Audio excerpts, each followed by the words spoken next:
Welcome to the Soul of Islam radio podcast with Ahmad Saqa Amini and Emil Ihsan Alexander Turabi. Assalamu alaikum wa rahmatullah.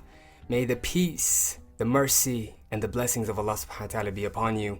This is episode number 2. My name is Ahmad Saqa Amini and I'm a researcher in atomic molecular optical physics, a spoken word artist who's deeply committed on shedding the light on the connections between science and spirituality with our community and beyond. The Soul of Islam radio podcast is dedicated to sharing the deeper dimension of Islam and to supporting your personal growth and spiritual development. We host a range of guest speakers on a variety of relevant topics, all with the singular purpose of helping our community to move forward in the progressive spirit of Islam. The topic for today's podcast is healing childhood trauma, how to heal your emotional wounds. Dina is a graduate from the University of Spiritual Healing and Sufism. She's active in the fields of spiritual healing, nutrition, and wellness, and she currently resides in Encinitas, California. We're very excited to have her here today. Dina, welcome to the show. Thank you very much. Thanks for having me. So let's start with the first question. I'll address that question to you, Dina. Just to put things into perspective, what is childhood trauma and what are emotional wounds? I guess I could start with saying that childhood trauma is anything a child is. They are misconceived notions from childhood, basically. A child comes into this world full of light and joy, and you can see that when you look into the eyes of any newborn child.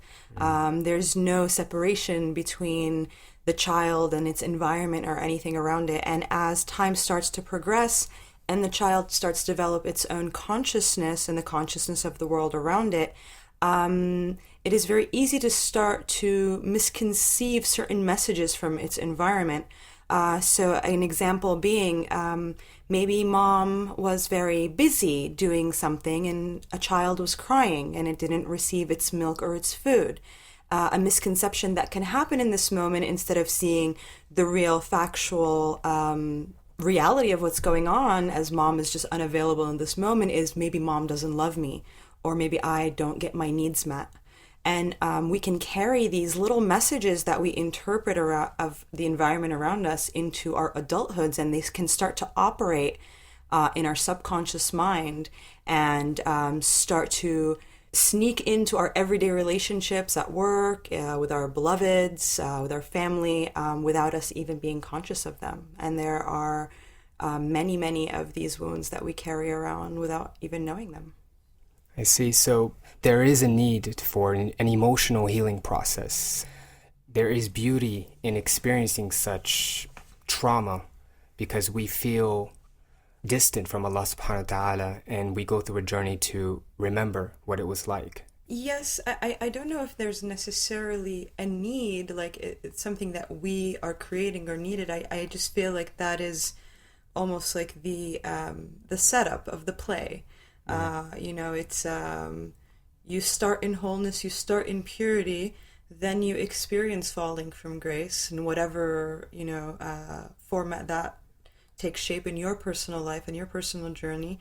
And you can either become a victim to those traumatic experiences and continue to follow darkness and negativity down the wrong path, or you can use it as an empowering experience to seek wholeness again and to seek healing and reconnection with Allah and know what it feels like to personally be seeking Allah instead of just being naturally graced with the presence of Allah.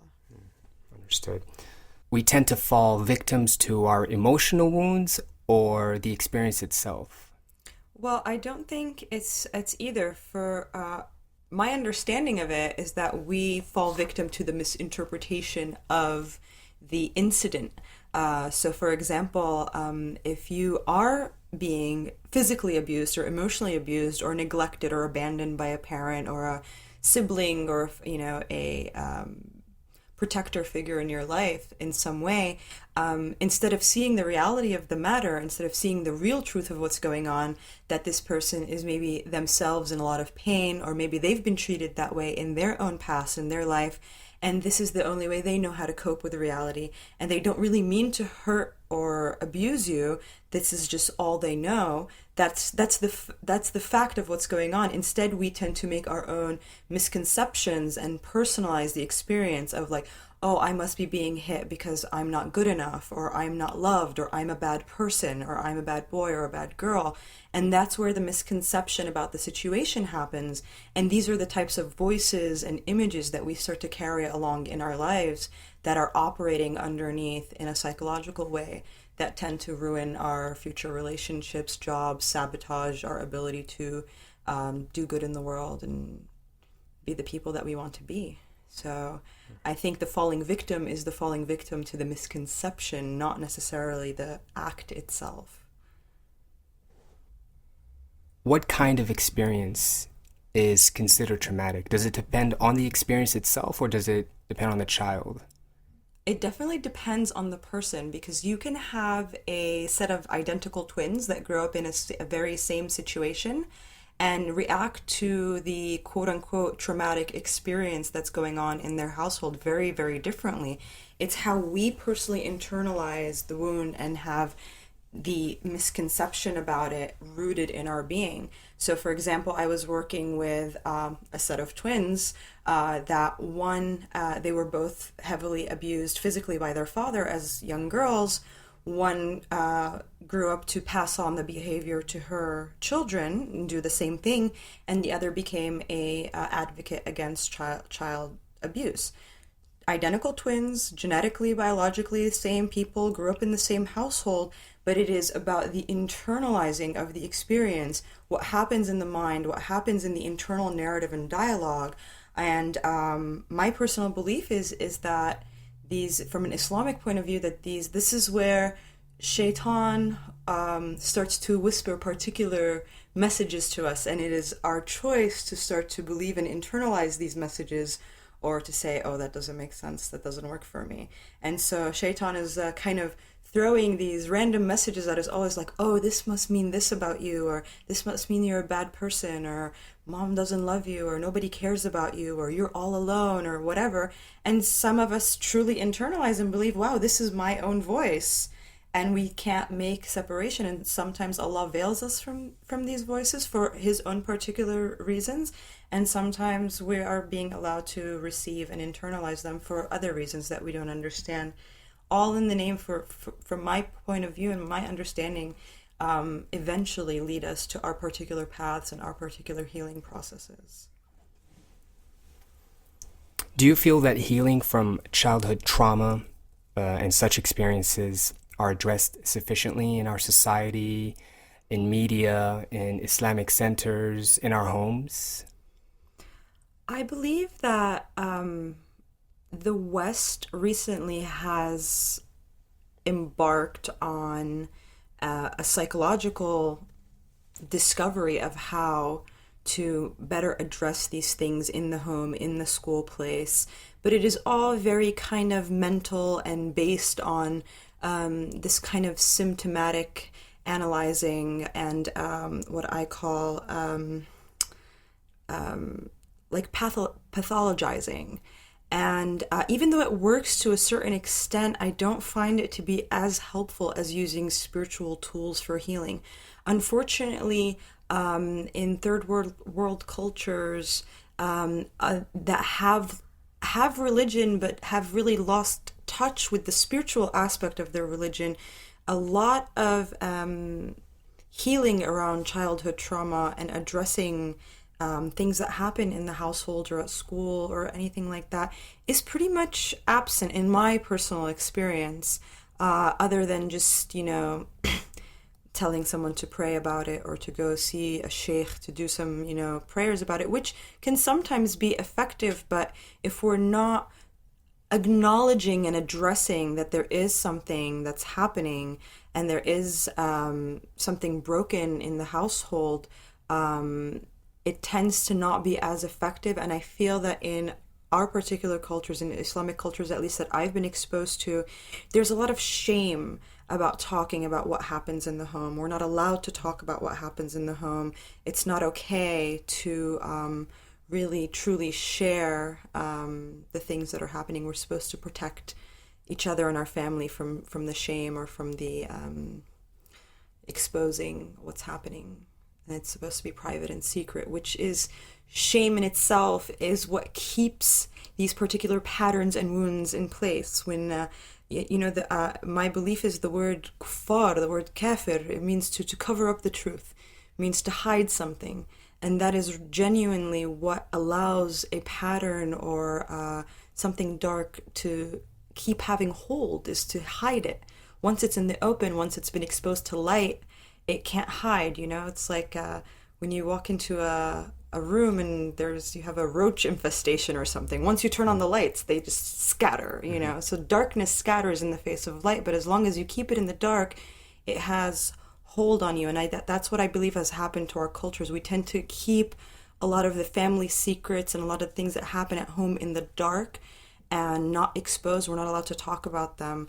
Where at least here in the West, they've got half of the picture right. We're allowed to talk about things. We have school counselors and things like that. It's not as big of a shame to say something's happening at home or. Do you think shame is the only reason, or? Shame is the only reason that we don't tend to express ourselves in our homes. Shame is one of the biggest reasons that emotional patterns don't move. Shame because shame is basically trying to allow something not to be seen, because you have fear that if it becomes seen, there will be some sort of judgment or consequence that is unpleasant. And as long as you're operating from a place of fear, you're not operating from a place of God. So there should be no fear. And if we're trying to protect something based on fear and not based on light and love and mercy, then it's basically from shaitan, you know. You should never hide something because you're afraid of someone's judgment. The only judgment we should be afraid of is Allah's, not other people's. SubhanAllah, fear seems to stop us from so many things. Yes, it is the operative thing. Well, what happens when we do not address and heal from childhood emotional trauma? Well, then we start to, like I said, these misconceptions from childhood, they can represent themselves in many ways. Either an image in your mind, you can start, you can have a recurring picture in your mind of something that happened in your childhood. We all kind of have these interesting flashbacks of maybe mom did this or dad didn't do that, or this is the way dad acted at the dinner table or whatever. And these can subconsciously act out. Another part of the misconception is the voice associated with the particular trauma. So like we were talking about earlier, if dad is an alcoholic and he beat you or he did something inappropriate, instead of seeing the reality of the matter of dad is in a lot of pain and he does not know how else to deal with the situation, we take it as an I must be a bad person, or I'm stupid, or I'm this. And then these small voices, we have like a whole collection of them, and they sit in our psyche or in our soul or whatever you want to call that in a very deep level that we can't even really hear it, but they're constantly speaking to us. You'll enter a situation and you'll find, maybe for example, there's a person who's just constantly apologizing for their existence. Oh, sorry, I did this. Sorry, I touched that. Like, let me get out of your way. That maybe their underlying picture or their underlying voice is that I'm not allowed. I'm not allowed to take up space. I'm not good enough to be here.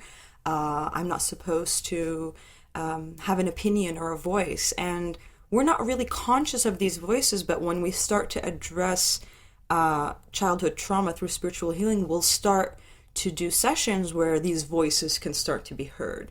These voices can start to come out, and then we can start to see what's actually being said internally constantly. What's the track? What's the tape that's constantly playing? And once we figure out these voices and these pictures that we're carrying around, then spiritual healing can, inshallah, with the grace of Allah and inviting Allah into these spaces, can start to shift and heal. But as long as we're not conscious, as long as we're kuffar, hiding it, covering it up, it's never going to shift. So there's the whole problem of recognizing and identifying these voices first, because many of us are not even aware that those voices are there. Yes, we're So that's veiled. a whole nother problem. From your sessions with people, have you experienced something like that where you had clients, let's say, who were not able to identify these voices. And some people, the veil is so thick and so guarded. Whatever it is that they have shame about, or they don't, whatever it is that doesn't want to be healed, that's operating, can put up tons of masks around it and barriers and walls that have to be worked through. So some people, you can just leave them in and it comes up right away. Some people can take 5, 6, several sessions to really get through, even just getting them to feel anything, because they're so numb. They're so, some people have serious trauma. Some people have been, highly violated, and their only way of coping has been to completely check out of reality or disassociate from their own bodies and feelings.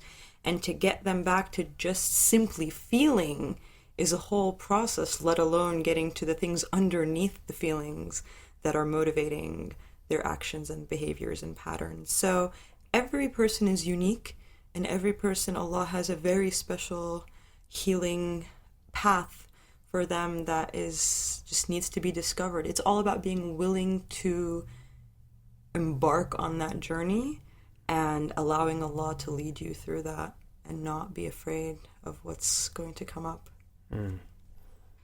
Okay, so there's the identifying and recognizing the voices, and then there's a whole another problem of remembering the experience itself.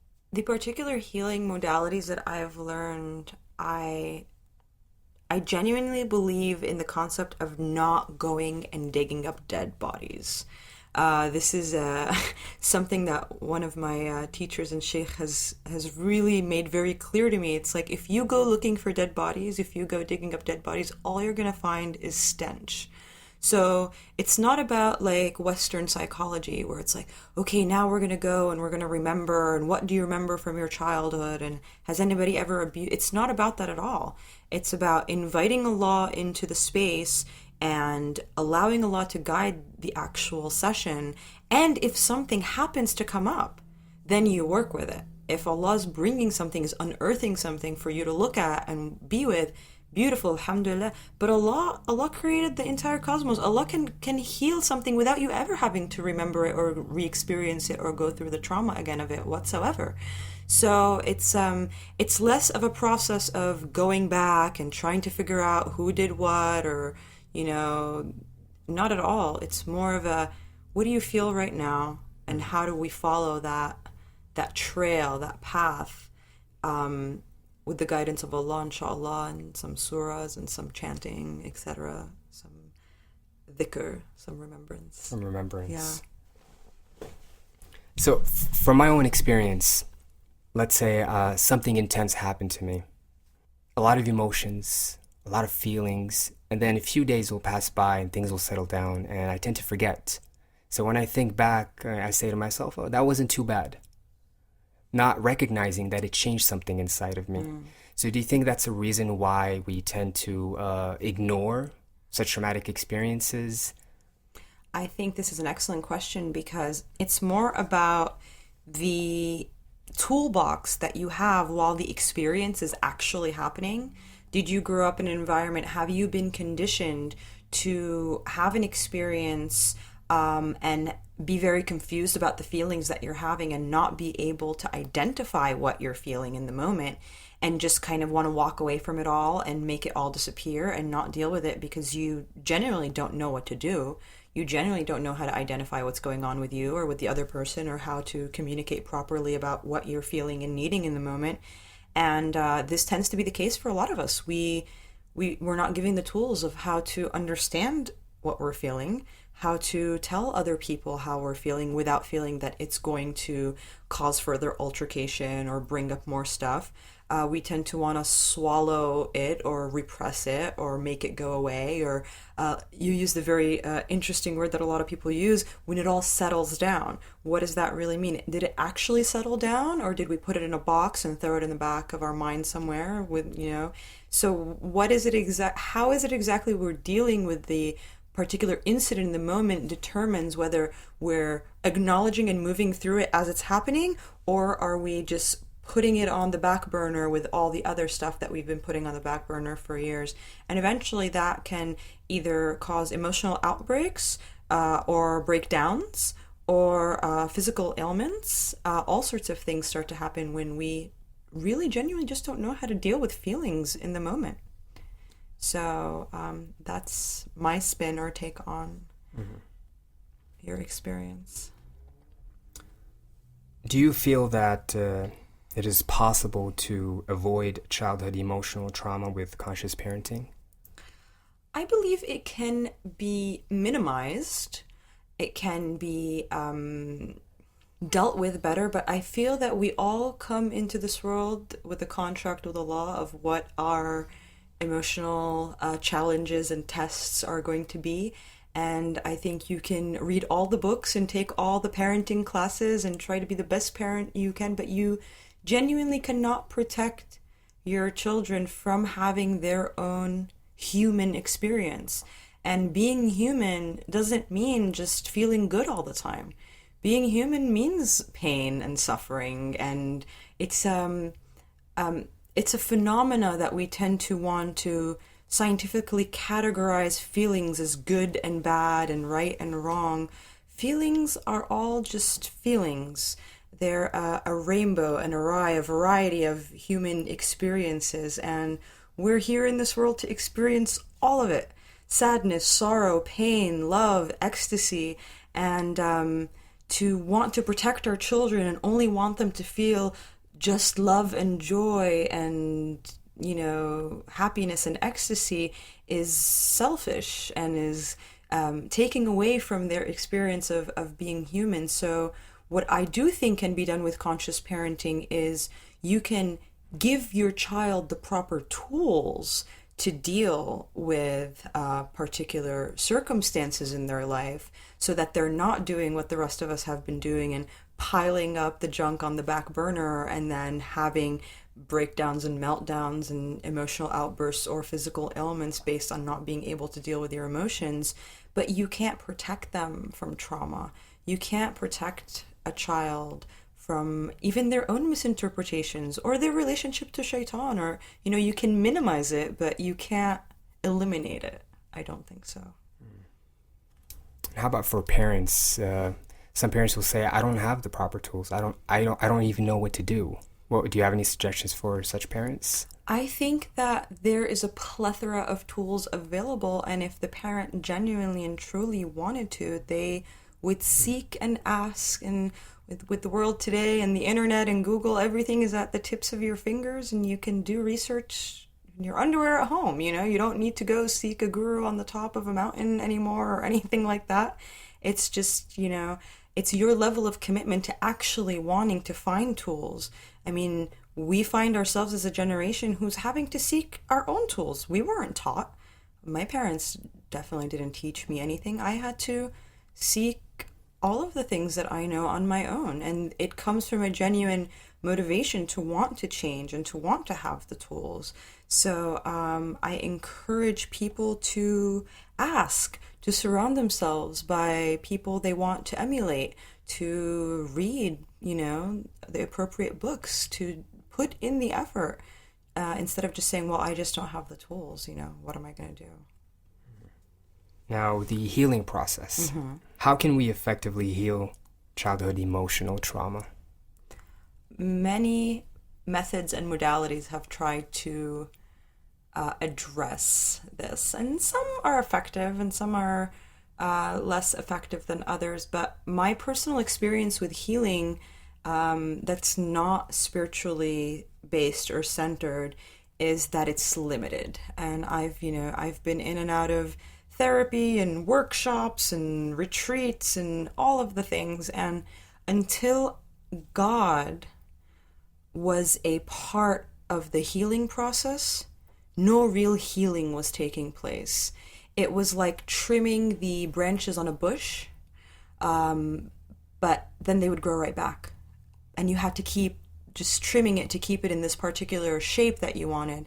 And it kept growing back. But there's something about working with Allah and bringing Allah into the picture and knowing that Allah is the only healer, that no psychiatrist or yourself or your sheikh can magically take something away from you, and genuinely believing that Allah is the healer and inviting him into your darkest, most painful spaces and being willing to be that vulnerable and that open and not be afraid to feel the feelings and have Allah be there with you in them is what uproots the tree from its root. It's no longer this maintenance process of cutting off the branches. It's taking the illness, the sickness out by the root, and just knowing you cannot ever do that on your own or have someone else do it for you. It is something only for Allah, but Allah only responds to those who ask, and ask very deeply and sincerely and openly and vulnerably.